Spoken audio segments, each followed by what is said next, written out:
I'm Richard Deschene. I live in Argyle, Minnesota. I was inducted in the Army on January 23rd, 1952. Were you drafted or? I was drafted, yes. I took my basic training at Camp Gordon, Georgia. I was a military police basic. I chose not to keep on with military police. So they gave me my other highest MOS, which was light duty mechanic. I went to Fort Jackson, South Carolina for 8 weeks of light duty mechanic training. When you went to basic training, did you go by train or plane or? By train. Yep, and then. But Camp Gordon, Georgia is very close to Fort Jackson, California. There I went by bus. It was only maybe 50 to 100 miles, something like that. Okay. And then after that, I come home for leave because I was going to California. So to be. Eventually, I was going to go to Korea. Okay, but what was basic training like for you? Basic training? Oh, a lot of marching,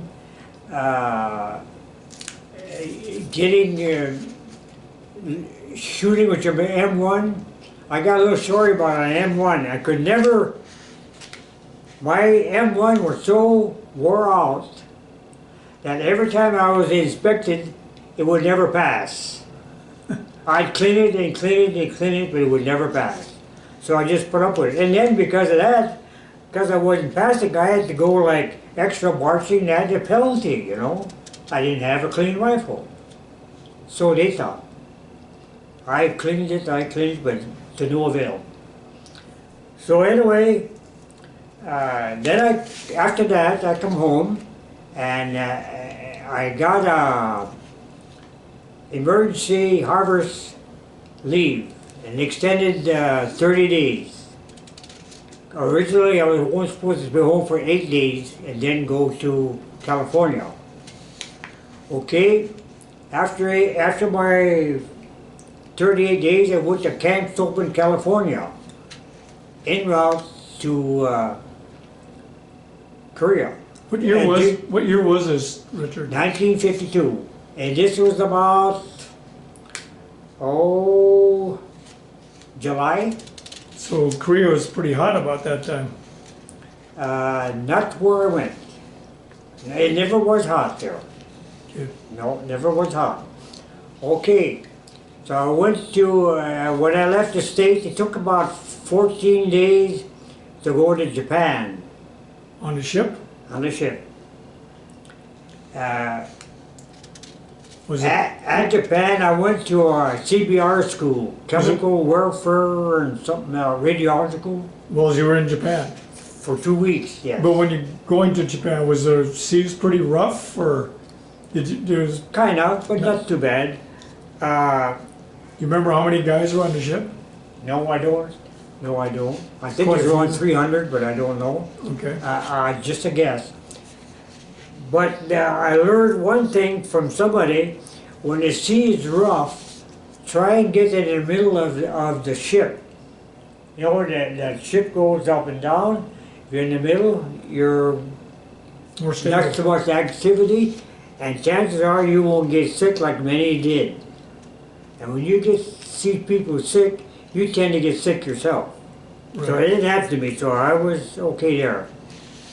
We got to Japan and we spent 2 weeks in that school, and I went to a PX one night just to have a snack, and here I run into Ralph Olson. Now Ralph Olson was a senior in Argyle and I was a freshman. Now how often is it that a freshman and a senior interchange or get to know each other? How it happened, I don't know. Anyway, he says, Richard, I'm in personnel and I cut records. You gotta go to Korea. He said, I'll look out for you. I'll know in about a week. So about a week, he told me, he said, well, you're going to 6th Army Medical Depot, which is Yeongdeung-po, Korea, 10 miles north of Seoul, Korea. Seoul, Korea is the capital of Korea. Okay, he said, let me know what kind of an outfit that is, if it's good or not. Well, okay, the first time, when I first got to Korea, I don't know where it is. Anyway, it was kind of cold. And the guy says, You remember what month that was? yes, this is about,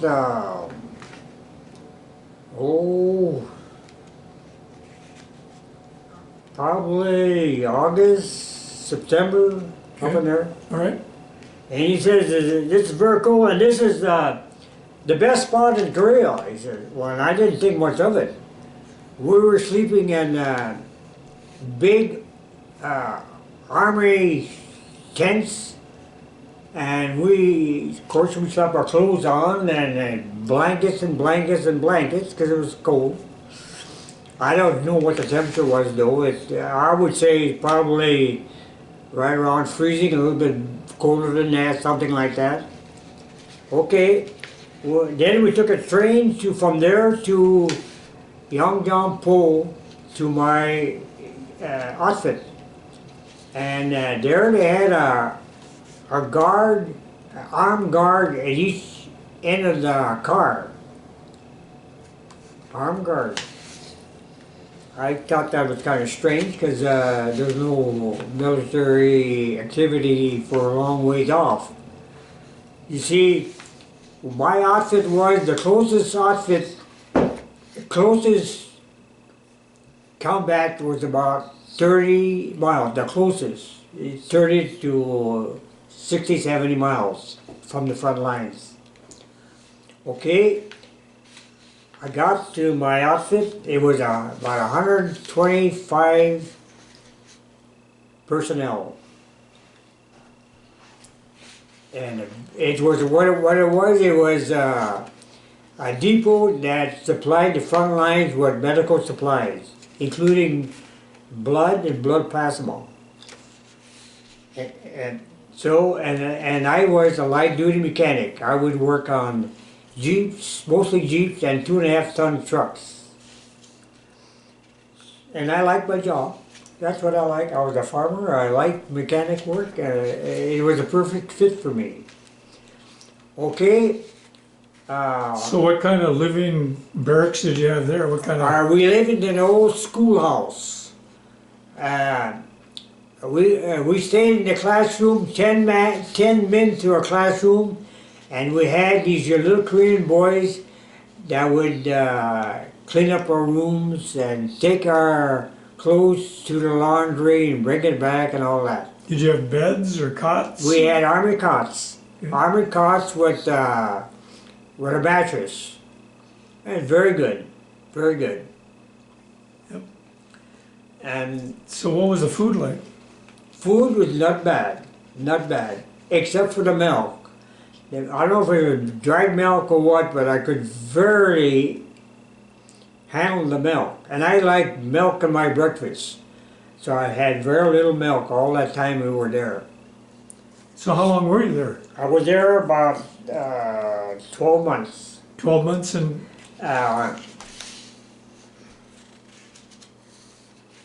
Yes, 12 or 13 months. By that time it was November or December. Okay, and I wrote back to Ralph, I says, this is a very good outfit. And I never heard from him since until I come back and I talked to him one more time and kind of reminisce about what all happened in the past. Ralph Olson, the guy that Ralph Olson, cut you? yeah. Okay. Okay,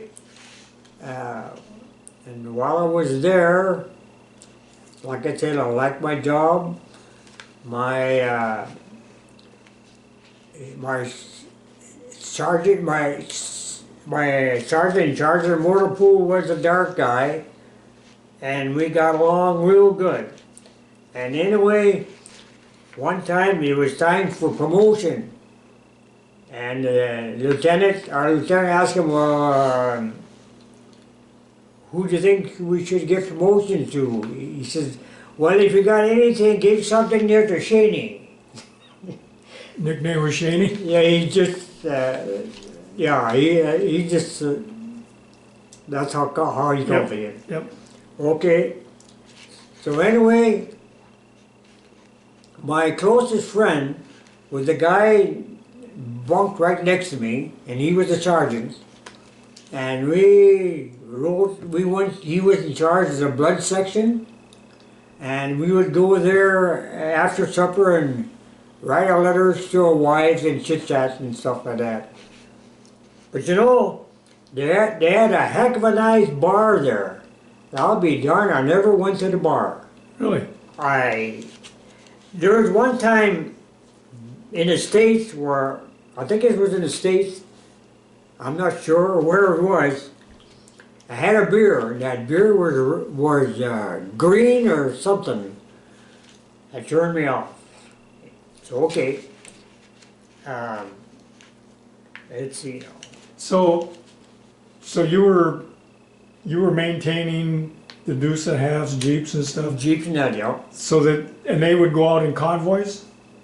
They would take the convoys? No, they would just deliver Supplies? and then the jeeps and that were mostly for officers just to get around the area. They never went to the comeback area. They just did their business around different units and so on. But the deuce and halves took the supplies out then, right? That I don't know. That I'm not sure of. Okay. And anyway, I had to go and we had 3 units away from our main unit, closer to the lines. Well, I had to go to one about 30 miles away to service some vehicles over there. 30 miles away? 30 miles away, yeah. Okay, yeah. And to go and service the vehicles, I drove a 2.5 ton truck to go over there. Were you by yourself, or? You remember? You know, I don't remember. I thought there was one guy with me, but I'm not sure. Anyway, after that, I come back and that. And then for Sundays, you know, we could go sightseeing. But not with a Jeep. The Jeeps were just for the officers. So 4 or 5 guys and us took off sightseeing in a 2.5 truck. 2.5 ton truck. Yeah, no problem. But only one time did I take a Jeep and I went to the South, 10 miles away. I seen a buddy of mine that had been injured in the war, and he was recuperating, and I had gone to school with him, and we inducted at the same time too, so I went to visit him. Well, I overstayed my visit. Oh, did I catch it when I come home. My lieutenant really chewed me out. I took it. I was wrong, I know that. The next day he apologized to me. Now, where did you ever hear of a lieutenant apologizing to a corporal? Right. Well, anyway, it happened. I think my sergeant put in a good word for me, because I wasn't a trouble guy, but I did do wrong there. I never took a Jeep after that. Did you have any 3/4 ton trucks? One. Like pickups, yeah? Otherwise, there was Jeeps. Oh, I was also a driver too. So anyway, I would drive, usually officers, to the airports. There's an airport, I think, 7 miles away. Usually, I think it's called Kimpo Airport, I'm not sure. I would take officers there, and then I also would take blood carriers, which were usually lieutenants, to Seoul. Well, anyway... And how far away was Seoul? Seoul is 10 miles away. 10 miles. And that's the capital of Korea. Right. In between, young down pool where I was at, and so there was the Han River Bridge, and that was a very important bridge. In fact, that important river, but that bridge got knocked out, so it was rebuilt temporarily, but it was blackout. When you approach the bridge, you put your lights on blackout. They were just little lights. Yeah. Well, me, I was talking too much to my lieutenant and this and that. Missed my doggone black house sign. Here I run into a guy changing a tire in the dark, and oh geez, I shut off my lights right away. So I went up to the guard, and of course I got a DR, delinquent report, for my leaving my lights on in a no light area.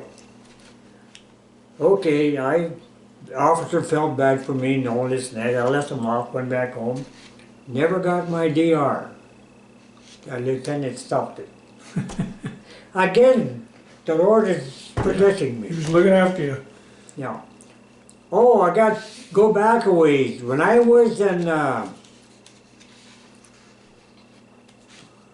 think it was Fort Stelling is where I got kind of separated, where we were shipped off to different areas. Before we went there, the lady in charge there would say, we need some Marine guys. So I was with 6 guys, and they all volunteered as a Marine officer. I don't want to be left alone, so I volunteered too. Well, guess what? Come to the end, I was the only one chosen. Well, I told her, geez, I don't want to go all alone. Okay, I'll put you back, but this is the last time you probably ever get your free will like that. She was kind of upset. The Lord looking after me again. So you've had quite a few chances. Yeah. So okay, that was okay there. And then, let's see, what else? So in Korea, you spent a year there. I think 13 months, I think. 13 months. Okay, and then when we come, one of the greatest time was, hey Richard, get your stuff together, you're taking off for home tomorrow. Oh boy, that was Happy camper. oh, that was a very good day. Looking forward to that the whole time. So how was your trip home? It was good. It was good. Same thing on the way back? Yeah. Through Seoul and on a ship? It's on a ship. I met a guy, and we talked about different things. I talked to one guy.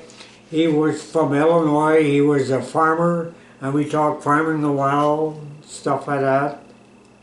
But so what port did you come into?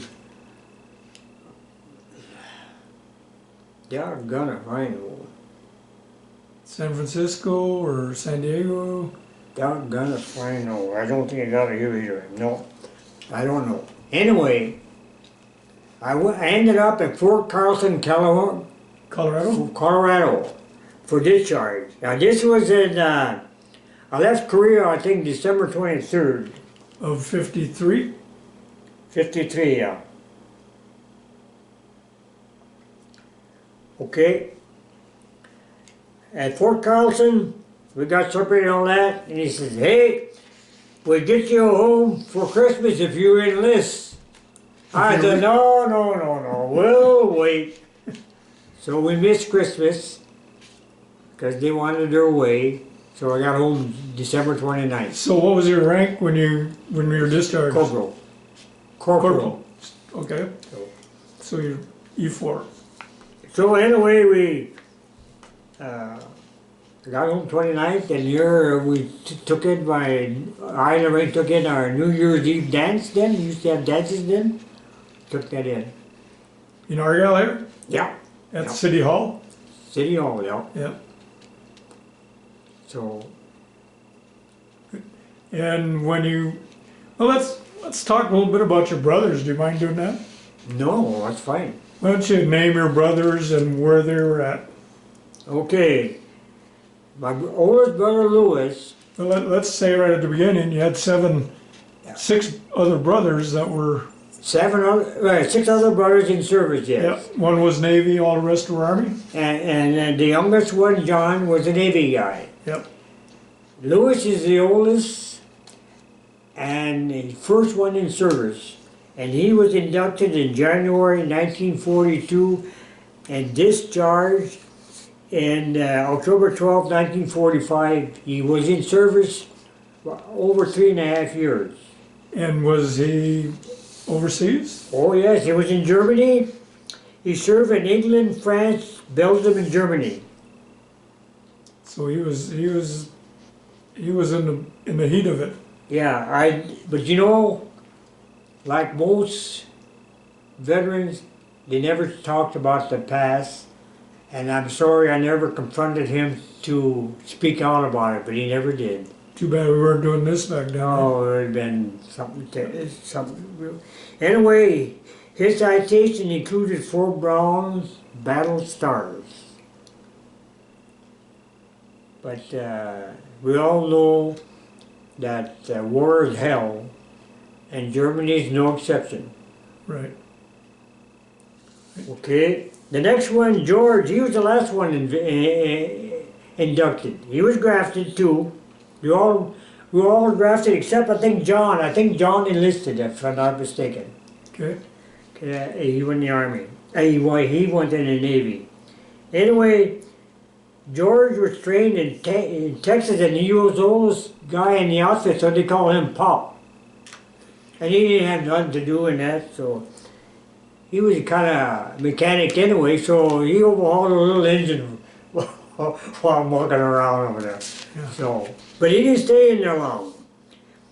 He was inducted in January 28, 46. Of course, the war was over then.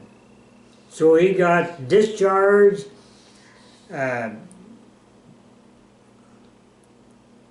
December 2nd, 46. So he's in there about 11 months. Okay. So something like that. Okay, and then he went back to farming for a while, and then he ended up in California. Louis now, let's go back to him a little bit. After he had one daughter, he was married before he went to service.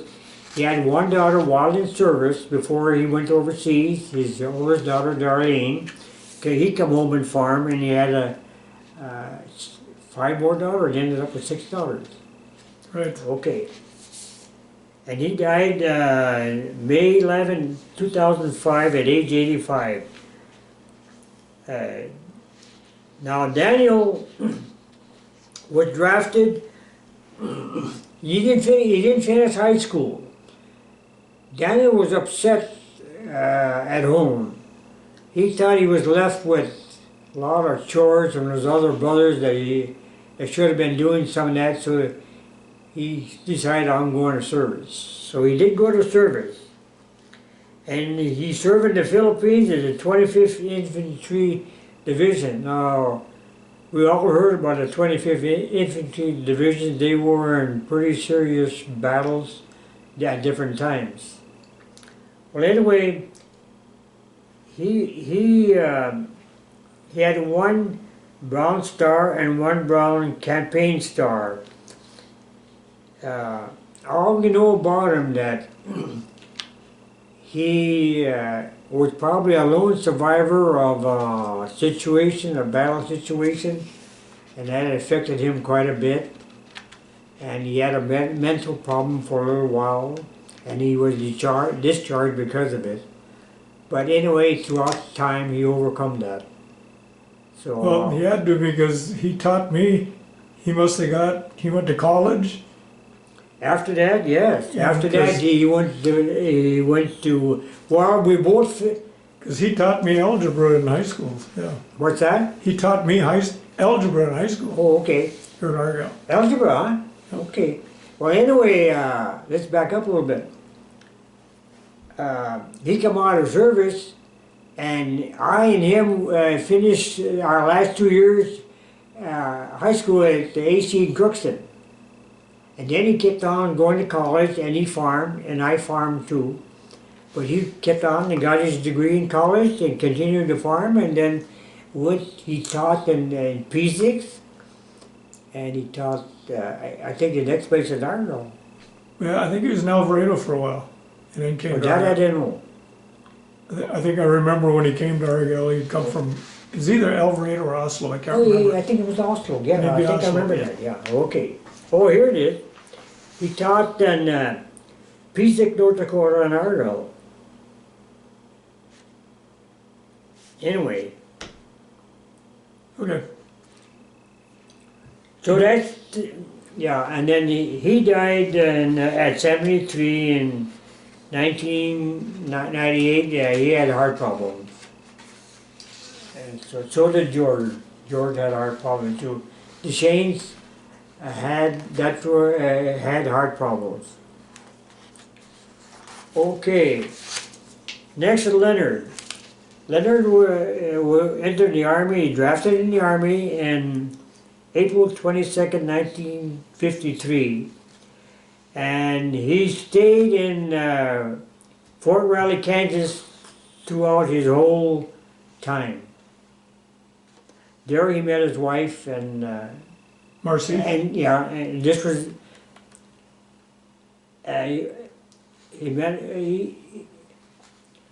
when he got out of service, he went to trucking business for a short time, and then he went to the Army, to the railroad in Lincoln, Nebraska. But he was stationed a little ways from Lincoln, Ravenna. Savannah, yes. Mhm. Okay, and then he retired after 35 years with the railroad. And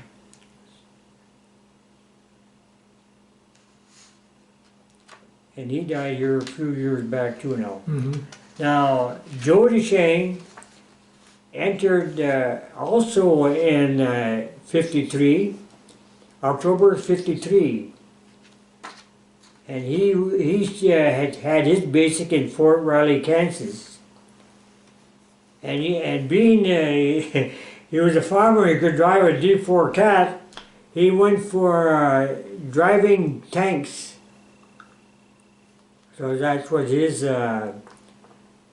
how he spent his time in service. He spent 6 months in Austria and Germany, and we discharged in 55 to the PFC. Dad died while he was in service, but they wouldn't let him home. They wouldn't send him home. So, okay, now one thing familiar with this here, 3 of us were in service at the same time, I and Leonard and Joe. I got discharged in December 29, 53. And Leonard was drafted in April 22, 53, and Joe was drafted in October 1953. In fact, when I was being discharged, after I was discharged, come to the bus in Argyle, Joe was leaving on the bus the same time. About the same time going south, and I was going north, the same days, just... Different buses. Just, we passed, I don't know. But anyway, what a coincidence. Yeah. When I got out of, at the depot, I was walking out, Jim Robertson come, give me a ride home to my folks. Where, the depot in Grand Forks, or? No, the Argyle Depot. Oh, the Argyle. Well, the bus depot. But, I don't know where it was then, I can't remember. It was, remember Sologs? So Hogs, yeah? It could have been there. Yep, where the laundromat was, yeah. Yeah, it could have been there. Okay. So, okay, now John Deschene, he was drafted, so it says, October 19, 1955. Into the Navy? in the Navy. He trained at Great Lakes Training Center in Waukegan for sonar operations. He was stationed on the destroyer USS Cushing, patrolling the Formosa Straits. John was discharged May 25, 1958 as a petty officer, second class. He then attended college at UND and majored in business administration, graduating in '65. After college, he worked for Casey, a CPA firm in Minneapolis. He continued his education and received a CPA in '69 and continued to work in the firm until 1973. At that time, he started his own business, and at 2010, he was still operating as semi-retirement.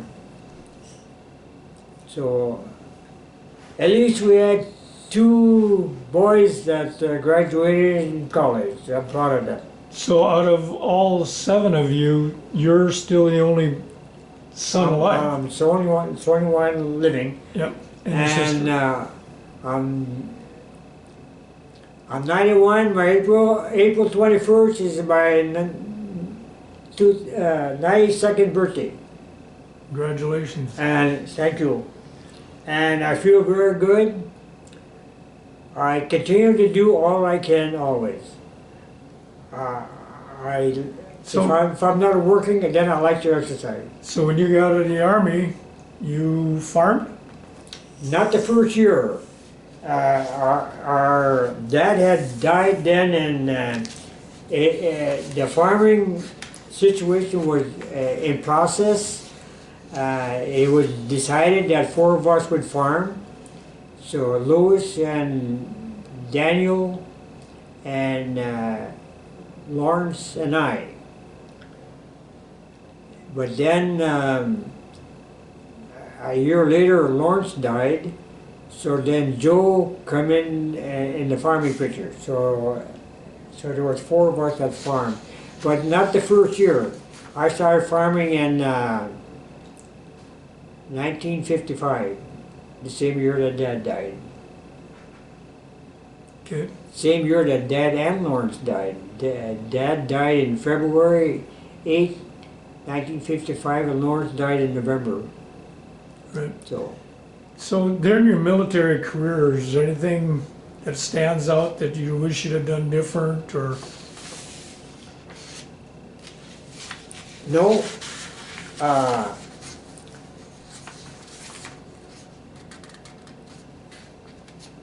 I could see the Lord's protection in me from the time I made a few stupid decisions, like wanting to go to the Marines. And one time I was thinking of being a paratrooper, but I turned that down too. Other than that, the Lord put me in the right place, as I was very well satisfied. I was working as a light-duty mechanic. It's just like a job, going to work and coming back. And then my extra duties was nighttime Jeep driver. So, well pleased. Good. Well, Richard, you're well respected in the community of Vargal. You've been around for a long time, obviously, and I thank you for doing this interview, and thank you for your service. Thank you too.